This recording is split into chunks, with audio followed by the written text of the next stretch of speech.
Madam Chair, Yes, please. abang tinatawag natin, Madam Chair, can I inquire something? Yes, please proceed. Yes. May I know from the Chair if Attorney Anthony Abad was invited? And is he Yes. around? Is he Yes. around?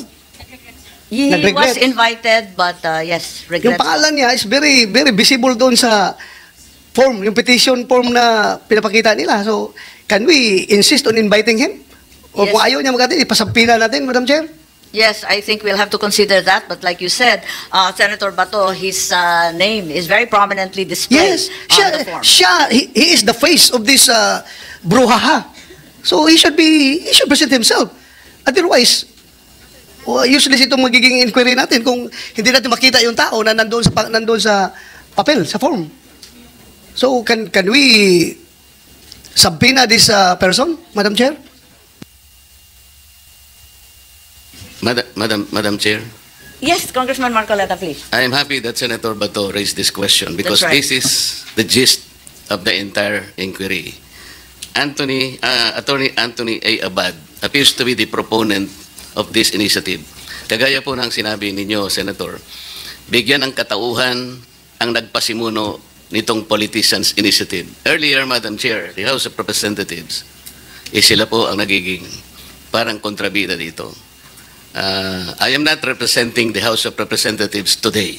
I was personally invited by the beautiful chairman to appear in this committee. But, as a member, hindi po nyo may aalis sa akin na medyo magdamdam rin ako sapagkat ang patutsada ay patungkol sa House of Representatives, lalong-lalo na po yung Speaker. I am not defending the Speaker. If this congressional hearing ultimately found that the Speaker is the one who spearheaded this or funded this initiative, I will probably request him to step down.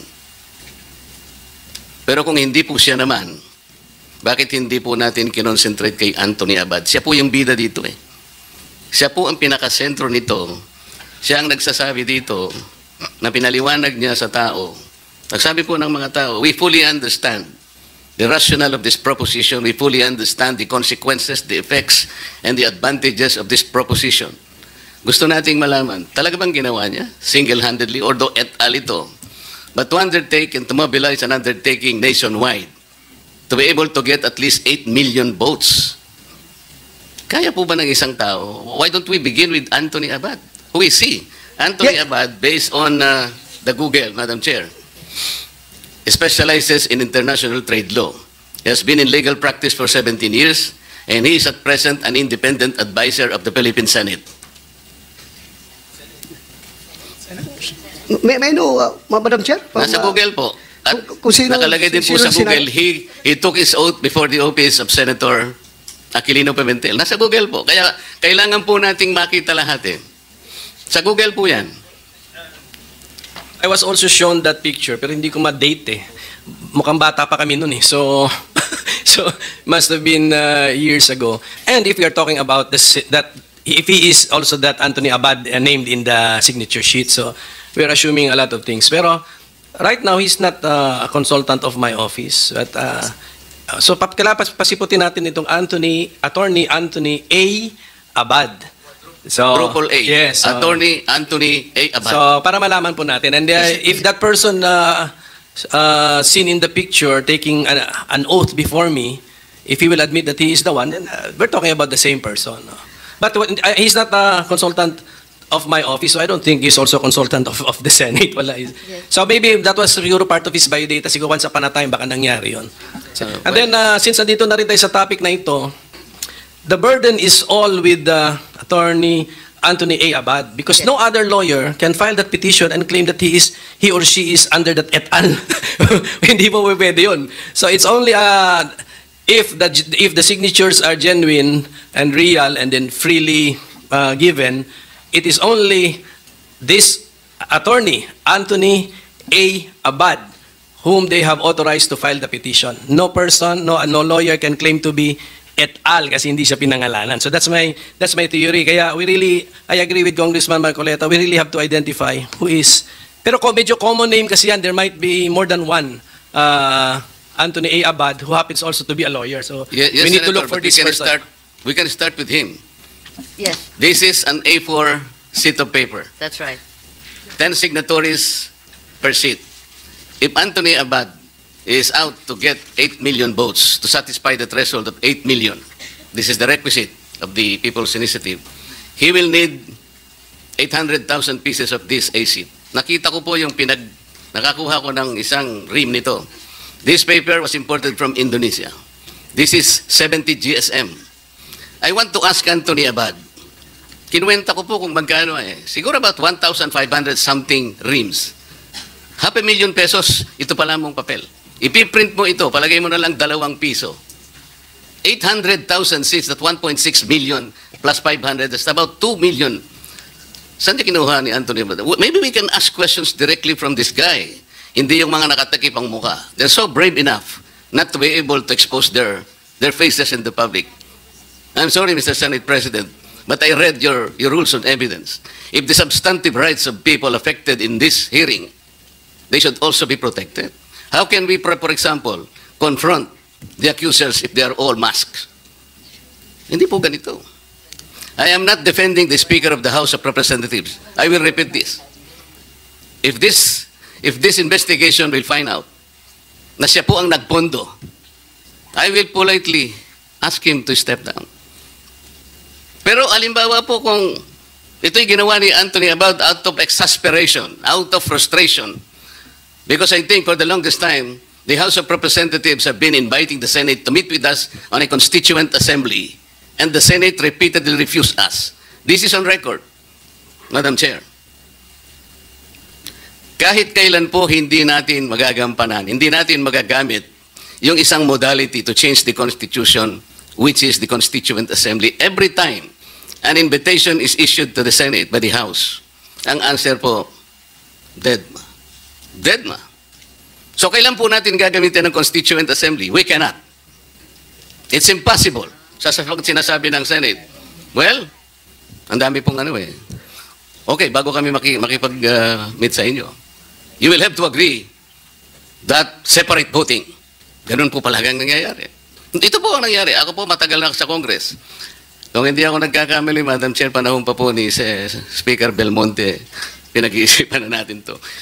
Restrictive economic provisions, blah, blah, blah, blah, blah, blah. But we never agree just to meet. Alam po ninyo, Madam Chair, ang pinag-uusap, mag-meet lang po tayo. Tsaka na po natin pag-uusapan kung yung 3/4 is voting separately or not. Yes, Madam Chair. Pero Yes, wala I po think, tayo. Tama observation ni Attorney Marcoleta, but that cannot be forced. If the Senate does not want to amend the Constitution through a Constituent Assembly, the House cannot force it. Ganun lang po yung as simple as that. So therefore, No one is forcing, Senator. precisely. So there should be no complaint kasi we are two autonomous bodies. Ayaw nung isa makimit sa Constituent Assembly. The complaint arises from the fact that you do not want to meet with us. So Madam ang Chair. question, how can we make use of that particular Yes, modality? It is the first modality. Yes, that means that the present composition of both houses cannot avail of that mode kasi ayaw nga nung isang house makimit. So, ano na po yan? That's a political question gamitin sa issues sa election. Pero our problem with the PI is yun na nga. Therefore, we suspected some politicians to be behind the PI because ang tinutumbok ng People's Initiative is the procedure sa Constituent Assembly. That's right. And changing the natural meaning of that section, That's Madam correct. Chair. So that's And the... with all due yan yung respect flow, to yes. Congressman Marcoleta, that's likely a subject of another hearing and another meeting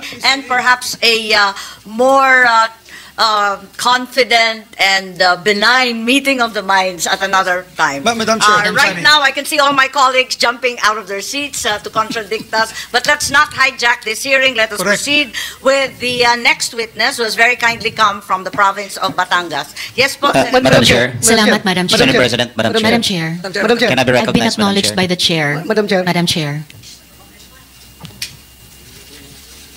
Madam Chair, may I proceed, Madam Chair? Madam Chair. May I proceed, Madam Madam Chair. Chair? I'm sorry, Chair. I It's thought all the right. congressman Madam Chair, was point of order. escaping. No. Yes, Thank you, Madam Senator Chair. Rivera, He should listen Madam to us. Chair. Raising a point of listen order, to us. Madam Chair. Madam Chair, if I may proceed. I've been acknowledged already.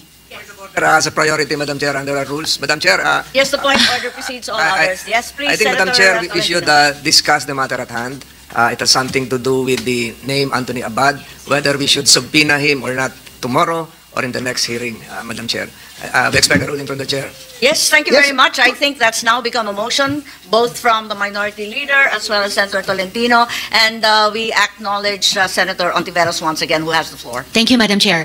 I join with the Chair in the observation that she raised that the good representative is opening up a different issue. Gusto ko rin pong suportahan yung sinabi na ng Senate President that the rules of the Senate will allow our brave witnesses to speak their truth to the committee. Mas matapang pa nga sila kaysa sa mga nagtatago sa likod ng isang law firm, ayaw aminin sino nagpamudmod ng forms, ayaw aminin sino lathala ng isang TV commercial. But I would like to return to the question of Attorney Anthony A. Abad. May nakikita naman po akong at least 3 resource persons mula sa PIRMA. Perhaps, Madam Chair, the PIRMA resource persons can confirm if they indeed engage the services of Attorney Abad, Madam Chair. Just for the safety and security of our witness who's here in person, if you will allow, pakinggan muna natin yung ating testigo at pagkatapos nun, balikan natin ang ating mga abogado pagkat marami po sa ating mga kasamahan ang gusto magtanong rin sa kanila. Salamat, Madam Chair. I submit and then I will await the answer of either Attorney Avisado, Mr. Onyate, or Attorney Gana about Attorney Anthony A. Abad and his relationship with PIRMA. Salamat. Agyamanak, Madam Chair. Thank you for your forbearance. Maraming salamat po. Nais kong tawagin yung testigo na personal na dumayo rito. Nais mo bang basahin ang salaysay mo sa nakiusap sa iyo tungkol sa pagpapapirma? May sasabihin po kayo kasi ang sabi rito ay ang kapitan ninyo hindi kaalyado ng mayor at ng congressman ninyo. Kaya ano ang nangyari? Ipaliwanag po ninyo, please. Good afternoon po, Madam Chair. Your Honor, dumating lang po kasi yung form sa amin. Tapos tinanong sa akin kung para saan yon. In-explain ko lang po dun sa kapitan kung para saan yung form. Tapos kahit siya ayaw niyang pumirma kasi ayaw niya nun. Tapos po inutos lang po sa barangay health workers na papirmahan yung gusto lang pong pumirma. Saan galing yung form sa pagkaalam ninyo? Kasi kalakip nun, di ba, may listahan daw? Galing po sa LGU. Galing sa mayor or sa congressman? Sa Congress po. Sa opisina ng kongresista, yung listahan. Opo. Tapos, pinadala yung listahan kasama nung formularyo, yung form na pinapapirma. Ganun ba yun? Form lang po yung nakita ko. Paano mo alam kung sinong papapirmahin? Sinabi lang po na kailangan pumirma lahat po dun sa barangay namin. Okay. Pumirma naman kayo. Ako po, hindi po ako pumirma, pati po yung kapitan. Bakit? Ayoko po. Bakit ayaw ninyo? Hindi ninyo maintindihan dahil English? Naintindihan ko po, pero yung ibig sabihin, kaya ayoko pong pumirma. Okay. So ayaw ninyo na paltan yung saligang batas, yung voting jointly, at iba pa? Opo. May sinasabing perang ibibigay ba? May narinig po ako. Ganon. At may nabigyan ba ng pera dun sa mga pumirmang hindi katulad nyo? Wala po. Tumanggap ba yung mga BHW ninyo? Wala rin po. Wala naman. Pero yung kapitan ninyo, pinangakuan ba sila? Hindi po. Hindi rin. Tapos, ano pa yung masasabi mo tungkol dito? Palibasa siguro, yung kapitan hindi kaalyado ninyong mayor at kongresista. Tama po ba yun? Opo. Naintindihan ba nung mga kasamahan ninyo o kabarangay ninyo yung pinipirmahan nila? Hindi po. Ang alam po nila ayuda. Alam nila ayuda kasi yun ang pangako, no? Opo. Sino nagsabi na ayuda yun? Yung BHW, utos ng City Hall? Ganun po ba? Yung perception lang po siguro nung mga nando kasi parang nagte-trending na po kasi siya. Tama, trending na may ayudang kalakip yun. Opo. Oo. Tapos, linilista ba yung mga pangalan nila? Sa alam ko, hindi ko po alam kung nililista po. Pero marami bang pumirma doon sa barangay ninyo? Konti lang po kasi nung sinubmit po yon dahil may deadline daw po, binalik po kasi yung forms kasi kulang daw po yung mga pirma. Ano yung deadline? Kasi sinasabi daw, ang presidente daw ang nirarason. Tama ba yun? Opo, yun po ang sabi. Ano daw ang kinalaman ng presidente dyan? Ang sabi po is utos daw po yun ng presidente. Ano daw? Ano ba? Utos daw po yun ni BBM. Utos yun po ni yung BBM. exact word. Ay, ganon. At sumusunod lang sila. Opo. Eh kung utos ng Pangulo, ba't hindi ninyo sinunod? Meron po akong freedom of choice. Okay. Recording in progress. Sige. At yung mga kaalyado lang ni Mayor ang binigyan ng pera, tama ba yon? Hindi ko po alam. Kasi meron nagbanggit ng katulad nun. Naidadagdag ka ba? Wala na po. Bakit ka takot? Ba't ka nagtatakip ng mukha katulad ng sinabi ni Congressman Marcoleta? Babalikan ka ba? Pwede po. Nino? Kasi po, hindi ko po masabi dito kasi matitrace po nila ako eh. Pag sinabi ko po yung dahilan. Ganon. Pero opisyal, Opo. mga opisyal, babalikan ka dyan sa lugar ninyo. Opo. Sige. May maidadagdag ka pa o yung mga kasamahan ko, may katanungan po kayo? Yes, Senator Bato, please. Madam Chair, this is not a question to our resource person. Just would like to inquire if it was ruled by the chair that Anthony Abad will be issued subpoena for the next hearing. Yes, I think motions were received and It was rolled certainly by- we have resolved to send a subpoena to the said Attorney Abad. Although I think information was sent to this committee that he has flown overseas. Overseas. Yes, ma'am. Okay. Madam Chair, dagdag lang ko konti, Madam Chair. No? I just would like to react to the statement of Attorney Rodante Marcolita. Congressman Marcolita, kung sinabi po niya, Madam Chair, na siya ay nasasaktan dahil para bang alluded to yung buong lower house na sila ang nasa likuran nitong People's Initiative. Ako rin ay nasasaktan when he alluded the Senate as the opposition palagi, dahilan kung bakit hindi natutuloy yung economic chacha. Ako po gusto ko iparating, Madam Chair, na in fact, during the last Congress, kaming dalawa ni Senator Tolentino, nag-file kami ng resolution for economic chacha. And nagbabago po yung composition ng Senado at pareho na rin sa lower house, nagbabago rin yung composition. So hindi po rin masabi na kung nag-upos sila ngayon, mag-uupos na yan forever.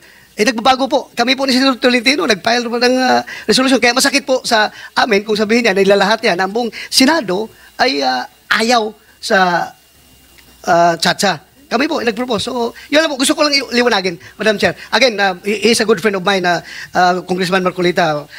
There's nothing personal about it. Gusto ko lang rin parating sa kanya yung mensahe na kami po ay pro-chacha rin, lalong-lalo na pagdating sa economic reforms. Madam Chair, we can simplify this. Maybe we can have a stipulation.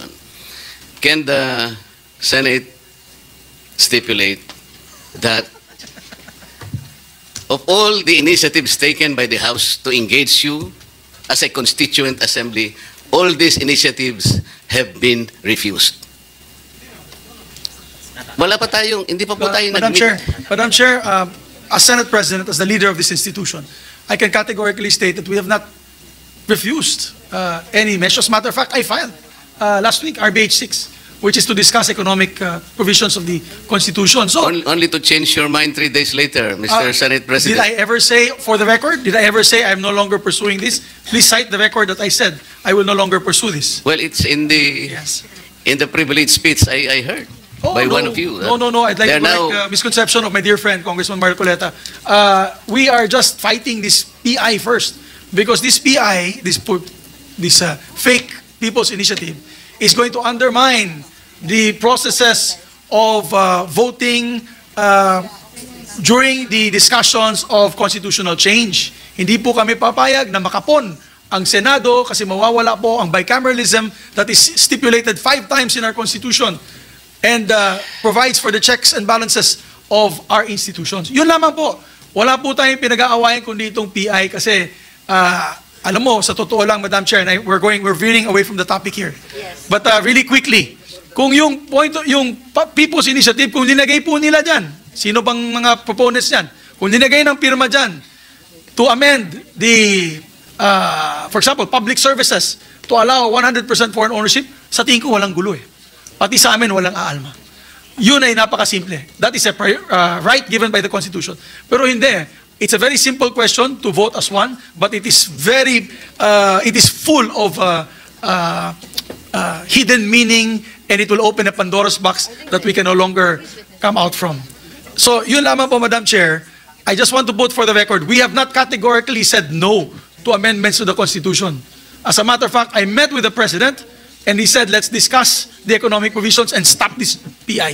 He told me this yesterday, and I'm saying this for the record again. I gave that speech in Congress as a personal and collective privilege, but I'll say it again. The President said, stop this PI, it's getting out of hand, and focus on discussions on the floor on how we can improve the Constitution through the amendments to the economic provision. Yun Madam lang Chair. po. Yun lang po. Madam Chair, point of order. Yes, thank you very much. I listened Senator intently to the Escudero. distinguished chairperson when she enumerated the basis for this inquiry, which is basically PI. While I know this is a spirited debate that has been going on between the House and the Senate, and we have two excellent debaters here in the person of Congressman Marcoleta, Senator Bato, and SP Zubiri, this will have its proper time at another inquiry and meeting so that we can focus on the witness and also our Resource numerous resource persons who took the time out to be with us this morning. With the indulgence, of course, of my dear colleague and friend, Congressman Marcoleta. I agree, Madam Chair. So, ang tinatanong ko lang po na kung meron tayong ma-stipulate, sapagkat totoo naman hindi pa tayo nag-meet as a constituent assembly. That is a fact. From all the invitations we had given to the Senate, wala pa pong nangyari doon. Ito po yung taken totoo. po. Pag-usapan natin. So, maaaring ngayon po mangyari na. Pero ang sinasabi ko, for the longest time, the hands were extended to you to meet with us on a constituent assembly. Yung mag-usap lang tayo. Then Marami pag-usapan pong natin magpoprotesta kung dyan, voting pero hayaan na separately po natin or at voting bigyan natin jointly. ng ibang pagkakataon. But let the process to proceed. Yung Tama. mag-meet lang tayo. Napakaganda na po sigurong simula yun. Thank you. Mr. Senate President, Madam Chair. Thank you po. Thank you. Umani naman ito ng iba't ibang reaksyon mula sa ating mga netizens. Ayon kay Marie Fena Calaban, not only step down, but he or she go to jail. Pahayag naman ito ni Bustamante, yan ang hirap sa iba nating kababayan, masyadong sakin sa ayuda kahit hindi naiintindihan ang pinapipirma ay basta na lang pipirma. At ito naman ang saloobin mula sa ating kababayan na si Eric John, ang galing mo Sir Marcoleta, yan ang dapat kung sino ang nagsimula niyan ay siyang dapat imbestigahan, hindi tama yung mag-akusa na lang kayo ng basta-basta nang wala pa kayong solid na ebidensya. Mga kababayan, feel free to comment below para maglabas ng saloobin sa balitang ito.